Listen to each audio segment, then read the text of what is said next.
اتنے فیصد ہے صرف جو یہاں پہ حاضر ہوا ہے، اور اس سے اللہ رب العالمین کفار کے دلوں میں مسلمانوں کا رعب پیدا کرتے ہیں۔ لیکن جن کے پاس مالی طاقت بھی ہے، جسمانی طاقت بھی ہے، اور اپنی دنیا کی ضروریات بھی پوری نہیں ہوتی کہ اچھا یہ کر لیں، مکان بنا لیں پھر جائیں گے، شادی کر لیں پھر جائیں گے، یہ کر لیں پھر جائیں گے، کاروبار سیٹ کر لیں پھر جائیں گے، چلتے چلتے چلتے چلتے موت آ جاتی ہے، پوری زندگی پیسے میں گزری ہے، لیکن اللہ رب العالمین کی طرف سے توفیق نہیں ہوتی ہے۔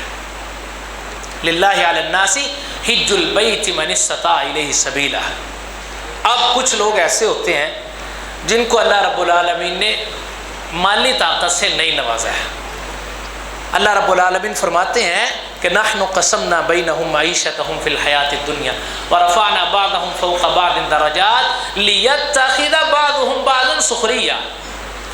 اللہ تعالیٰ کہتے ہیں کہ دنیا کے اندر آپ جو پیسے کی تقسیم دیکھتے ہیں نا، معیشت کی تقسیم دیکھتے ہیں، کسی کے پاس زیادہ ہے، کسی کے پاس کم ہے، کسی کا کاروبار اچھا ہے، کسی کا نہیں اچھا، کسی کے پاس ہے ہی نہیں، مزدوری کرتا ہے۔ نحن قسمنا بینہم معیشتہم، یہ پیسے کی تقسیم اسی طرح ہم نے اپنی مرضی سے کی ہے لوگوں کے درمیان۔ اللہ تعالیٰ کیا کہتے ہیں کہ پیسے کی جو تقسیم کا یہ طریقہ کار ہے، یہ ہماری مرضی کے مطابق ہے۔ کیوں؟ وَرَفَعْنَا بَعْضَهُمْ فَوْقَ بَعْضٍ دَرَجَاتٍ لِيَتَّخِذَ بَعْضُهُمْ بَعْضًا سُخْرِيًّا، اس لیے تاکہ ہم دیکھ سکیں کہ جن کو ہم نے پیسہ دیا ہے، اللہ تعالیٰ کہتے ہیں جن کو ہم نے نوازا ہے، جن کو ہم نے کاروبار دیا ہے، جن کو ہم نے طاقت دی ہے، جن کو ہم نے پیسہ دیا ہے، وہ ان کی مدد کرتے ہیں کہ نہیں جن کو ہم نے محروم رکھا ہے۔ یعنی کہ محروم بھی اللہ نے رکھا ہے اور دیا بھی اللہ نے ہی ہے۔ جس کے پاس نہیں ہے اس کا کوئی قصور نہیں، اور جس کے پاس ہے اس کا کوئی کمال نہیں ہے۔ نحن قسمنا بینہم معیشتہم فی الحیاۃ الدنیا ورفعنا بعضہم فوق بعض درجات، ہم نے درجات کے اعتبار سے ایک کو دوسرے پر فضیلت دی ہے، لیتخذ بعضہم بعضا سخریا، تاکہ لوگ ایک دوسرے کی مدد کرنے والے بن جائیں، لوگ ایک دوسرے کی مدد کرنے والے بن جائیں۔ اب جس انسان کے پاس مالی طاقت ہو اور اس کے سامنے کوئی مجبور ہو، اس کے اختیار میں ہو اس کی مجبوری کو ختم کرنا، تو اس کے لیے لازم ہے کہ اس کی مجبوری ختم کرے۔ یہی مسلمانوں کی رواداری ہے، یہی مسلمانوں کی آپس کے اندر محبت ہے، یہی مودت ہے، یہی مسلمانوں کا ایک دوسرے کے ساتھ پیار ہے، یہی اخوت کا مطلب ہے۔ مسلمان کا بھائی ہے، اس کا یہی مطلب ہے۔ یہ کون سا بھائی ہے کہ ایک بھائی گوشت کھا رہا ہے، ایک بھائی کے گھر دال بھی نہیں پک رہی؟ یہ کون سا بھائی چارہ ہے کہ ایک بھائی عیاشیاں کر رہا ہے، دوسرا بھائی قرضے تلے دبا ہوا ہے؟ ایسا نہیں ہے۔ فرمایا لیتخذ بعضہم بعضا سخریا، تاکہ ہم دیکھ سکیں کہ یہ ایک دوسرے کی مدد کرتے ہیں کہ نہیں کرتے۔ اب جن کے پاس مالی طاقت نہیں ہوتی، ان کا بھی دل کرتا ہے کہ وہ حج کریں، ان کا بھی دل کرتا ہے کہ وہ اللہ رب العالمین کے دربار پہ حاضری دیں۔ رسول اللہ صلی اللہ علیہ وسلم نے کچھ ایسے اعمال ذکر کیے ہیں، کچھ ایسی چیزیں بتائی ہیں جو انسان کو حج کے برابر ثواب عطا کروا دیتی ہیں، جو انسان کو حج کے برابر ثواب دلواتی ہیں۔ لیکن ایسا نہیں ہے کہ جس کے پاس مالی طاقت ہو وہ بھی یہ کہے کہ میں یہ اعمال کر کے حج کے برابر ثواب لے لوں گا۔ یہ رسول اللہ صلی اللہ علیہ وسلم کی طرف سے اپنے ان امتیوں کے لیے ایک دلاسا ہے جن کے پاس مالی طاقت نہیں ہے، اپنے ان امتیوں کے لیے ایک دلاسا ہے۔ جس طرح کوئی شفقت سے ہاتھ پھیرتا ہے، دلاسا دیتا ہے، رسول اللہ صلی اللہ علیہ وسلم کی طرف سے اپنے امتیوں کو دلاسا ہے کہ جن کے پاس مالی طاقت نہیں ہے ان کا دل کرتا ہے اللہ کے دربار میں حاضری کے لیے، حج کا ثواب لینے کے لیے، ان کے لیے یہ اعمال ہے۔ پہلی چیز وہ ہے نیت صادقہ، سچی نیت۔ رسول اللہ صلی اللہ علیہ وسلم نے ارشاد فرمایا کہ ایسا بندہ جو سخی ہے، جو مالدار ہے، جس کو اللہ تعالیٰ نے وسعت دی ہے اور وہ پیسہ اللہ کے رستے میں خرچ کرتا ہے، اللہ رب العالمین کے رستے میں وہ پیسہ خرچ کرتا ہے، دیتا ہے، انفقوا مما رزقناکم، اور ساتھ اللہ رب العالمین اس واسطے کہ انسان کے دل میں تکبر نہ آ جائے، غرور نہ آ جائے، بار بار اسے یاد دلاتے ہیں کہ انفقوا مما رزقناکم، یہ جو خرچ کرنا ہے نا، اپنے لاکھ دینا ہے، 10 لاکھ دینا ہے، کروڑ دینا ہے، جتنا بھی دینا ہے، مما رزقناکم، یہ اس میں سے دینا ہے جو میں نے تم کو دیا ہے۔ یہ کیوں کہتے ہیں؟ تاکہ انسان کے دل میں تکبر نہ ہے کہ اگر آپ نے لاکھ بھی دینا ہے نا تو میرے دیے گئے کروڑ میں سے دینا ہے۔ انفقوا مما رزقناکم۔ تو رسول اللہ صلی اللہ علیہ وسلم نے فرمایا کہ جب وہ پیسہ خرچ کرتا ہے، ایک آدمی دیکھتا ہے، اس کے دل میں خواہش پیدا ہوتی ہے، حسرت ہوتی ہے اسے کہ اگر کبھی اللہ نے مجھے مال سے نوازا، اگر کبھی اللہ نے مجھے دولت عطا کی، اگر اللہ رب العالمین نے میرے لیے بھی اتنی وسعت رکھی تو میں بھی ایسے ہی خرچ کروں گا جیسے فلاں بندہ خرچ کر رہا ہے۔ رسول اللہ صلی اللہ علیہ وسلم نے فرمایا فَهُوَ بِنِّيَّتِهِ فَأَجْرُهُمَا سَوَاءً، اس کے یہ خیال آتے ہی، اس کے نیت کرتے ہی اللہ رب العالمین اس کو اس سخی کے برابر اجر سے نواز دیتے ہیں، کیونکہ اس نے نیت کر لی ہے کہ جب میرے پاس پیسہ آ گیا، جب میرے پاس ایسے مال آیا، جب میرے پاس ایسے دولت آئی تو میں اس دولت کو ایسے ہی اللہ رب العالمین کے راستے کے اوپر خرچ کروں گا۔ یہ ہے نیت صادقہ، کہ انسان سچے دل سے نیت کر لے کہ جب بھی اللہ رب العالمین نے مجھے مالی استطاعت دے دی، جب بھی میرے پاس حج کے لیے رقم جمع ہو گئی، میں اسے لیٹ کیے بغیر، تاخیر کیے بغیر فوراً اللہ رب العالمین کے دربار پہ حاضری دوں گا۔ دوسری چیز یہ ہے کہ آپ علیہ الصلوۃ والسلام نے ارشاد فرمایا کہ وہ آدمی جو نماز فجر با جماعت ادا کرتا ہے، جو نماز فجر با جماعت ادا کرتے ہیں، یہ بھی رواج ختم ہو گیا ہمارے یہاں۔ آپ فجر کے وقت میں کبھی مساجد میں جا کے دیکھیں، جو جمعہ میں نمازیوں کی تعداد ہوتی ہے وہ کہاں سے آتے ہیں؟ لوگ اسی معاشرے کے ہوتے ہیں، یہاں کے رہنے والے ہوتے ہیں، اسی گلی بازاروں میں رہتے ہیں، لیکن وہ نماز فجر میں آپ کو نظر نہیں آئیں گے۔ نمازوں میں اتنی تعداد کیوں نہیں ہوتی؟ ہم سمجھتے ہیں ہمارے اوپر جمعہ ہی فرض ہے بس۔ اگر ایسا ہے تو جتنی تعداد جمعے میں ہوتی ہے اتنی تعداد نمازوں میں کیوں نہیں ہوتی؟ کہاں چلے جاتے ہیں وہ لوگ؟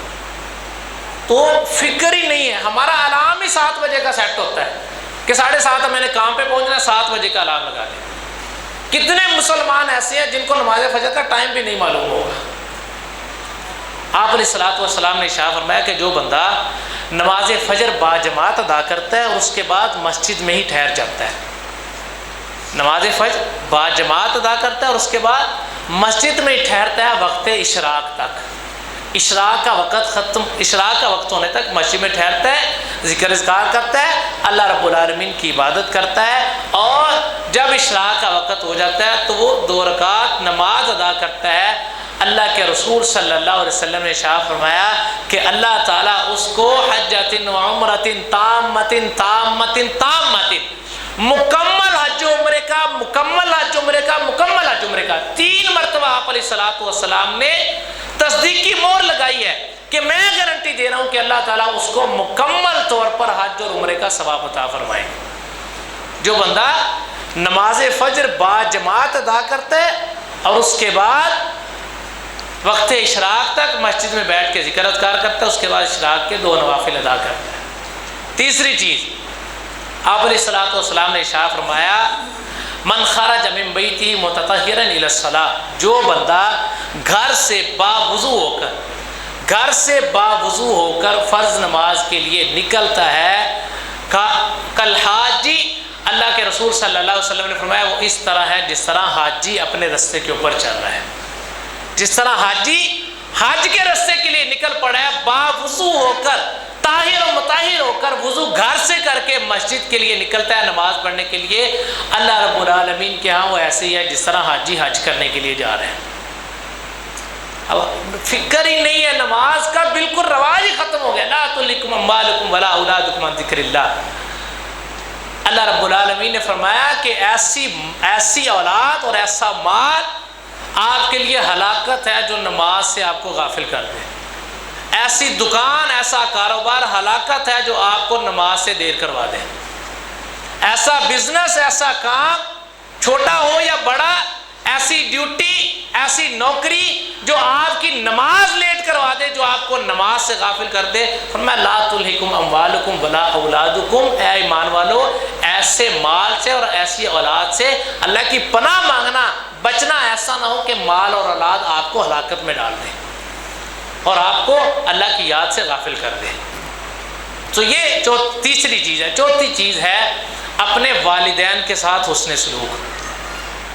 والدین کے ساتھ حسن سلوک انسان کو حاجی کے برابر ثواب عطا کروا دیتا ہے، لیکن یہ عمل اس کے لیے ہے جو بندہ اللہ کے رسول صلی اللہ علیہ وسلم کی خدمت میں حاضر ہوئے صحابی، سوال کیا اللہ کے نبی میں جہاد پر جانا چاہتا ہوں، میرا دل بہت کرتا ہے لیکن میرے اندر طاقت نہیں ہے، میرے اندر جہاد پر جانے کی طاقت نہیں ہے۔ آپ علیہ الصلوۃ والسلام نے فرمایا کہ گھر کے اندر والدین میں سے کوئی ہے؟